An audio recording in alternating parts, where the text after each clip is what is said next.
إلهي واسع الكرم ورب البيت والحرم. ډاکټر صاحب محترم، وبه پیژنو چې سادیزم څه ته وایي او څه ډول یو ګډوډي ده؟ ډیره مننه ښاغلي محسن صاحب. د نن موضوع مو سادیزم ټاکلې ده. سادیزم هغه رواني تمایل او هغه رواني حالت ته ویل کیږي چې یو انسان د بل انسان له ځورولو، له ژړا، له سپکاوي، له ویرې، له ذلت یا د هغه له بېوسۍ څخه د خوند احساس کوي، د په هغه باندې خوشحاله کیږي او د رضایت احساس کوي.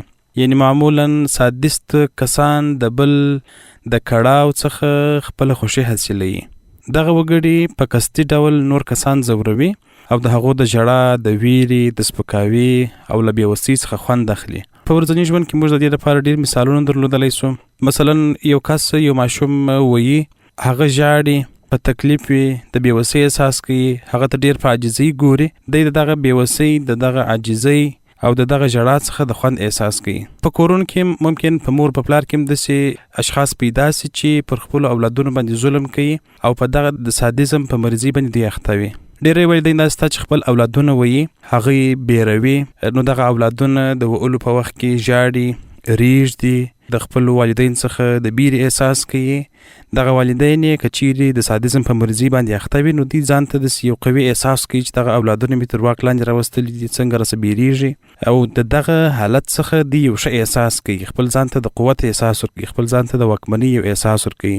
او کله چې دغه کوچنی ووهل سي، هر څومره چې دوی د کوچنی زیات وهي او کوچنی ډېر ژاړي، دغه ژړا څخه، د دوی دغه تکلیف څخه دوی خوند اخلي. او ډېر کسان داسې هم شته چې وروسته ورته وایي چې اوس مې زړه در باندې یخ شو.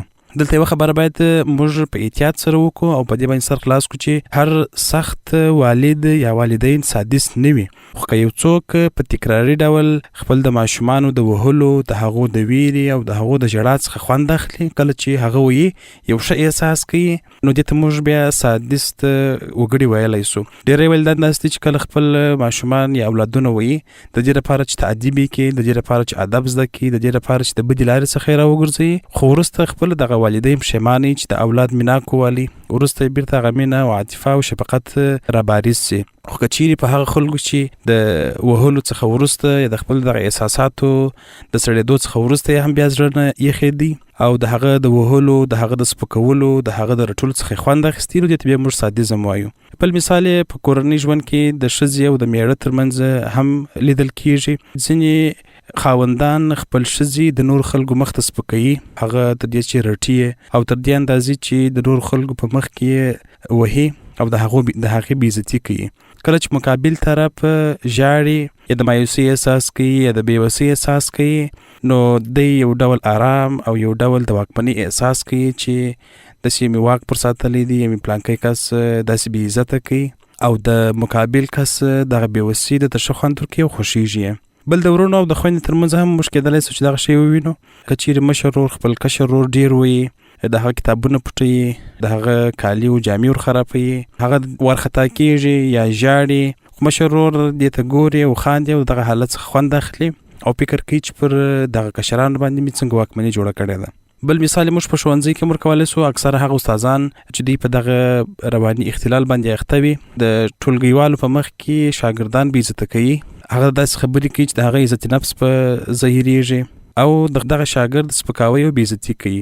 کله چې هغه شاګرد د مایوسۍ احساس کوي، د بېوسۍ او د بېکسۍ احساس کوي او استاد ته ډېر په نرمه او په عاجزانه لهجه ګوري، استاد دغه حالت څخه یو د خوښۍ احساس کوي.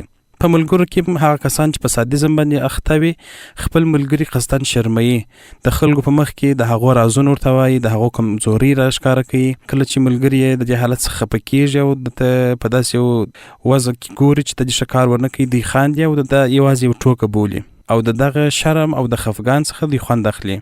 بل په ماشومانو کې هم دغه د مریضۍ سره کېدای سي ولیدل سي. په ماشومانو کې داسې ماشومان شته چې د حشراتو وزرونه راباسي، پښې تر لکۍ راکشوي، مرغان په ډبرو ولي او حیوانات ځوروي او د هغه د ځورولو څخه خوند اخلي. خو په کوچنیوالي کې او په کوچني عمر کې تل دا د سادیزم معنا نه لري، ځکه ماشومان لا د خواخوږۍ احساس یې بشپړ نه دي زده کړي.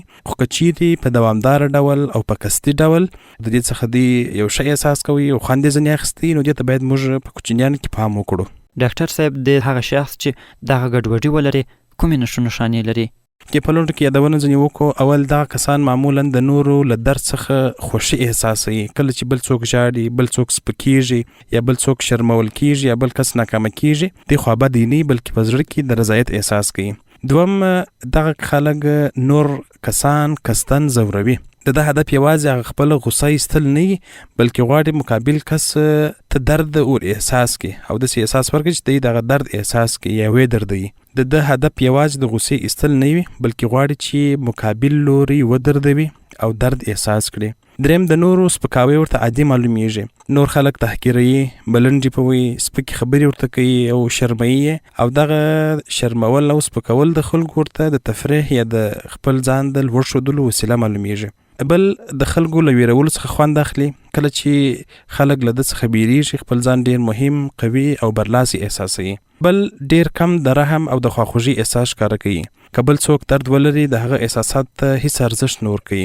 بل خپل دغه بد عمل توجیه کوي. که ورته وایي چې ولې دې داسې وکړله، جواب یې دی چې همداسې حق و، باید همداسې مې دی زورولی وای. دا یوازې ما ته درس ورکوي. نو خپل دغه بد عمل توجیه کوي هم او خپل غلطي نه مني. بل دی د کنټرول تمایل لري. غواړي خلک د په خوښه حرکت وکړي، څه ډول چې دی غواړي هغه ډول خلک عمل وکړي، او که څوک یې د خبره ونه مني، د هغه د زورولو هڅه کوي. بل د نور کسانو کمزوري لټوي. د خلکو هغه منفي نکتې او هغه کمزوري نکتې پیدا کوي چې ډېرې حساس وي. بیا دی هغه د خلکو منفي نکتې پیدا کوي او د هغه څخه د خلکو د زورولو لپاره استفاده کوي.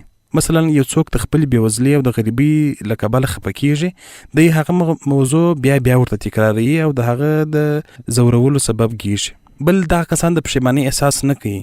کله چې یو بل کس زوروي، د وجدان هیڅ دی نه ملامتوي او د نورو د ناکامۍ په لیدو سره دی خوشحاله کیږي. مثلا که یو څوک په امتحان کې ناکام سي، یا تجارت خراب سي، یا په ژوند کې یو ستونزه ورته پیښه سي، دی په پټه خوشحالي احساسوي. یو یادونه باید وکړو چې دغه حالتونه ممکن په هغه کسانو کې هم پیدا سي چې هغوی غوسهناک وي. خو د غوسهناک شخص او د سادیست شخص ترمنځ توپیر په همدې کې دی چې غوسهناک شخص کله چې د هغه غوسه سړیږي، دغه احساس هم ورسره ختمیږي او دی د نورو کسانو د زورولو څخه د خوند او د خوشحالۍ احساس نه کوي. خو په مقابل کې سادیست اشخاص د نورو له زورولو، د هغو د تحقیرولو، د هغو د سپکولو څخه خوند ترلاسه کوي. ولې ځینې انسانان سادیستي تمایل پیدا کوي؟ یا که ووایو ولې ځینې انسانان په دې مرض یا په دې ګډوډي باندې اخته کیږي؟ آیا د ماشومتوب د دورې، کورنۍ، مغز او ټولنې رول پکې څه کیدای سي؟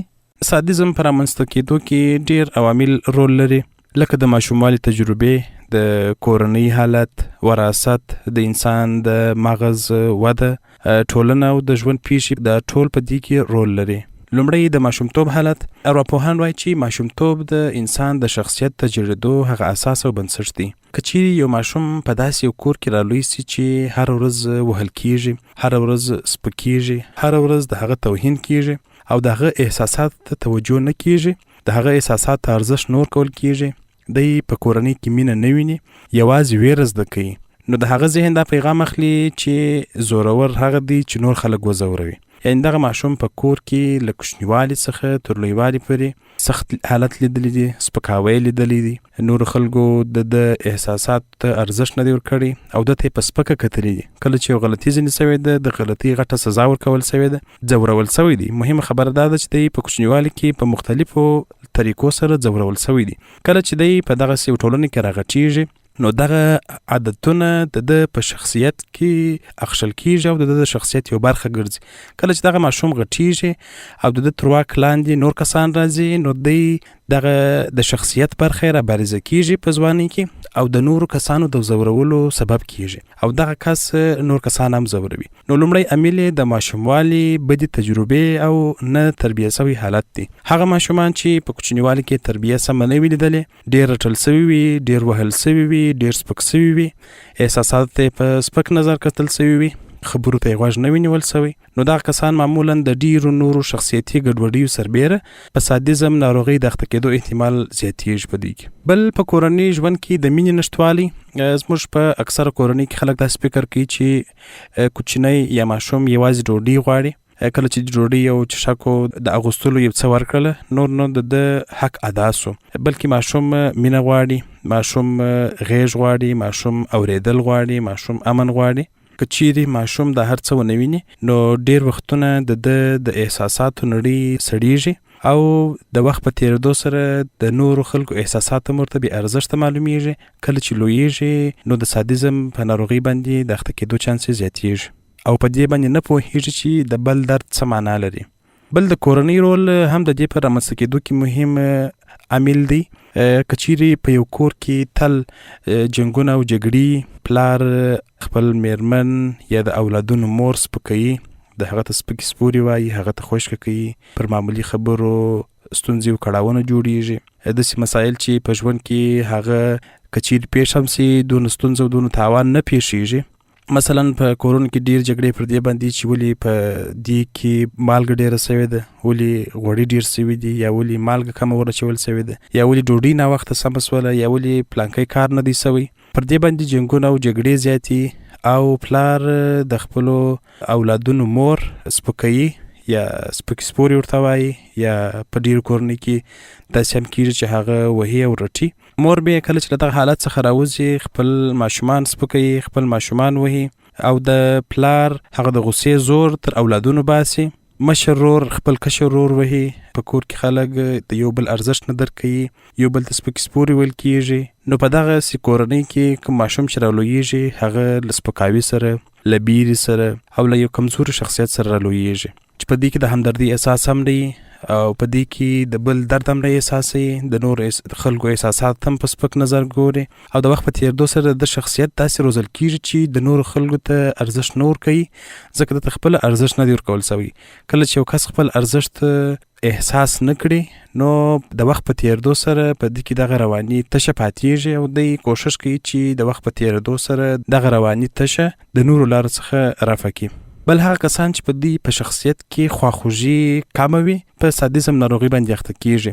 د سالم انسان یو مهمه ځانګړنه دا ده چې د بل درد احساسولی سي. کله چې یو ماشوم ژاړي سالم انسان یې په لیدو خفه کېږي، خو په ځینې کسانو کې دغه د خواخوږي دا وړتیا کمزورې وي، دوی د بل درد نه احساسوي نو د هغه ځورول مرته اسانه معلومیږي. بل د انسان مغز هم د دې په رامنځته کېدو کې رول لري. د انسان مغز یوازې د فکر کولو وسیله نه ده، د احساساتو، د رحم، د قضاوت او د نورو د درد د درک کولو مرکزونه هم لري. څېړنې ښیي چې په ځینو کسانو کې د هغو برخو فعالیت چې د خواخوږي او د احساساتو د درک سره تړاو لري کمزوري وي او برعکس د واک، غلبې، انعام، احساس ورکوونکي سیستمونه د نورو د کنټرول پر مهال ډیر فعاله کېږي.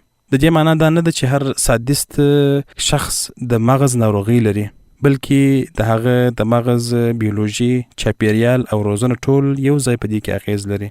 بل د قدرت نشه هم د دې په رامنځته کېدو کې رول لري. ځینې خلک د پیسو نشه لري، ځینې خلک د شهرت نشه لري، ځینې خلک د قدرت نشه لري. کله چې دوی احساس کړي چې بل کس ځینې بیریږي، هغوی خپل ځان ډیر مهم ګڼي. قرار د نورو ویره د دوی د خوښۍ سبب ګرځي. همدغه عادت که دوام ورکړي سادیستي رنګ خپلوي.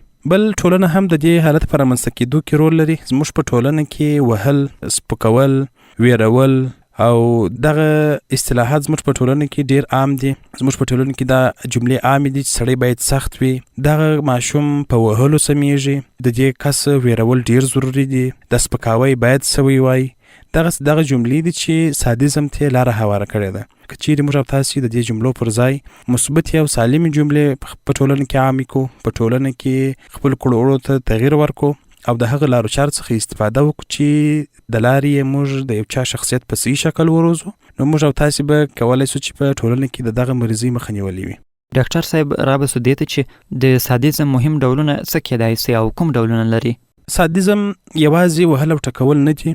سادیزم مختلف ډولونه لري چې د هغو څخه به ځینې ډولونه په لنډ ډول تشریح کړو. اول فزیکي سادیزم.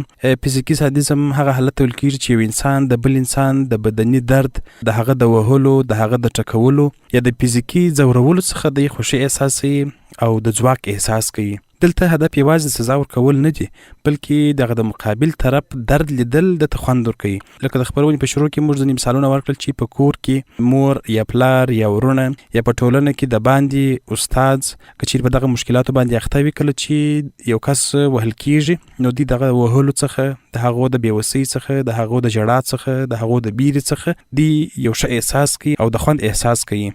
دوهم لفظي سادیزم. لفظي سادیزم هغه دی چې انسان په خبرو بل کس توهین کې، په خبرو یې وځوروي، د هغه سپکاوی وکړي، په هغه ملنډې ووهي، د هغه توهین وکړي او تحقیر یې کړي. په دغه سپکولو او توهین سره دی غواړي چې نور کسان وځوروي او د هغو له خفګان او د شرم څخه خوند واخلي.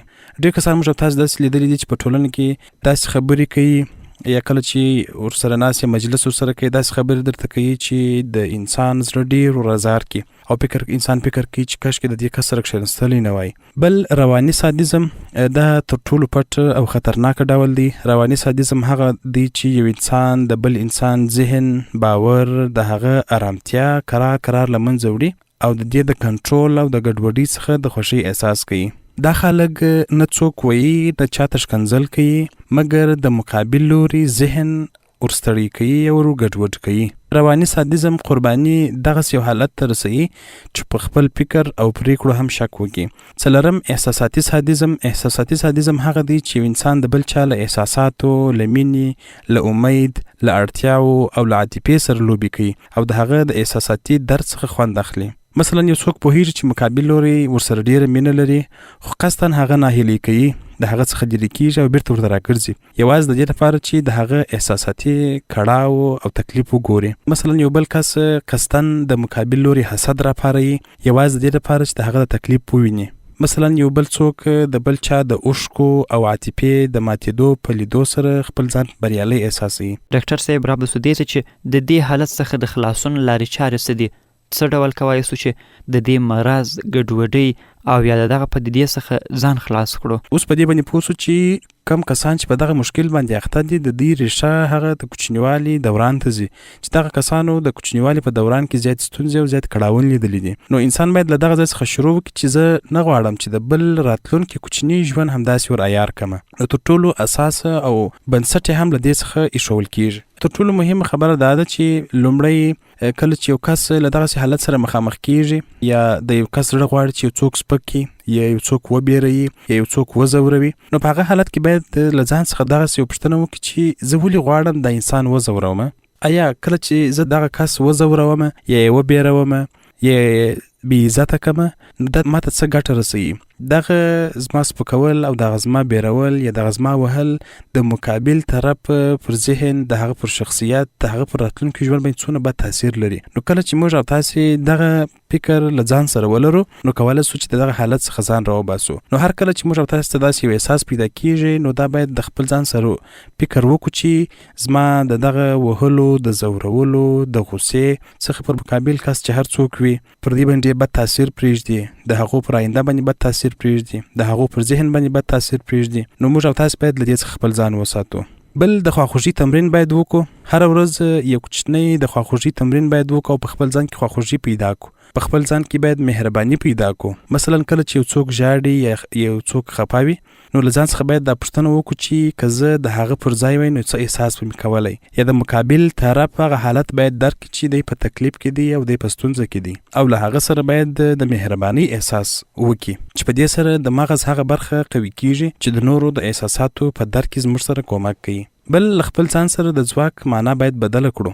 له ځان څخه باید وپوښتو چې آیا زورور هغه څوک دی چې خلک ژړوي، که هغه څوک دی چې خپل درد او خپل غصه کنټرولوي او مقابل طرف ته یو ښه احساس ورکوي.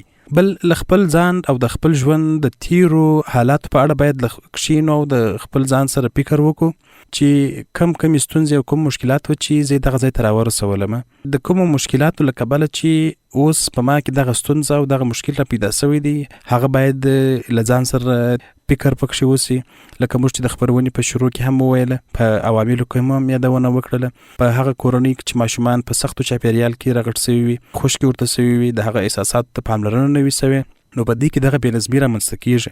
نو کله چې موږ او تاسې د خپل ځان سره فکر کوو چې زما خوشکه کول یا زما غصه کول یا زما نور د خلکو سپکاوی کول یا هغه رټل یا د نور خلکو په مخ کې د ښځې یا د کوچنیانو وهل او سپکاوی کول، په دې کې هم دغه د شخصیت بېنظمي را پیدا کولی سي. په دې کې هم د راتلونکي دپاره کمزوري شخصیت موږ په دې کې روزو. نو زه باید د دې څخه ډډه وکړم او پر ځای یې د هغه لارو چارو څخه استفاده وکړم چې هم مې مشکل حل کړی وي، هم مې د دوی راتلونکي خوندي کړی وي او هم مې دوی په یو ښه او سالم شخصیت سره روزلی وي. بل هغه کسان چې په داسې چاپیریال کې چې هغه چاپیریال او هغه خلک په دغه مریضي او په دغه ستونزه اخته وي، تل د نور خلکو سپکاوی کوي او دغه د خلکو سپکاوی عادي ګڼي، دغه د خلکو سره سپک چلن او د هغه تاوتریخوالی او د هغه وهل ټکول عادي ګڼي او نور خلک هم ورته هڅوي د خلکو پر درد باندې خاندي. نو انسان باید دغه خپل چاپیریال باید بدل کړي. بل انسان باید خپل غوسه کنټرول کړي. معمولا سادیس کسان زیات غوسناک هم کله چې د غوسه ورځي نو د خپل غوسه پر مقابل طرف باندې ښه سړی، نو د غوسې د کنټرول په اړه باید لځان سره فکر وکړو، خپل غوسه باید په کنټرول کې وساتو. بل خپل پخوانی زخمونه او خپل پخوانی مشکلات ومنو. ځینې کسان چې نور خلک زوروي خپل هم یو وخت سخت زوریدلی وي. که ستا په ماشومتوب کې سپکاوی دي سوی وي، وهل سوی یې، مینه نه وي درکول سوی، نو دا زخمونه باید ومني او د هغه درملنه وکړي، نه دا چې نور کسان ته هم دغه بد حالت انتقال کړي. کله چې د یو زخم درملنه ونسي ډیر وخت نور ته هم انتقالیږي. بل که چیرې په ژوند کې ونه توانیږي چې دغه حالت مخه ونیسي او نه پوهیږي چې څه ډول خپل ځان کنټرول کړم، نو باید د رواني روغتیا له متخصص هم مرسته وغواړي. که چیرې پوه سي چې د نورو له ځورولو څخه خوند اخلي، خپل قهر نسي کنټرولولی او دغه کړنې او چلند د نور خلکو سره اړیکې هم خرابوي، نو له یو ارواپوه او رواني برخې له متخصص سره خبرې کول دا د کمزوري نښه نه ده، بلکې دا د دې نښه ده چې ته د خپل ژوند مسؤلیت په غاړه اخلي او غواړي چې خپل ژوند هم د راتلونکي نسل ژوند یې وژغوري.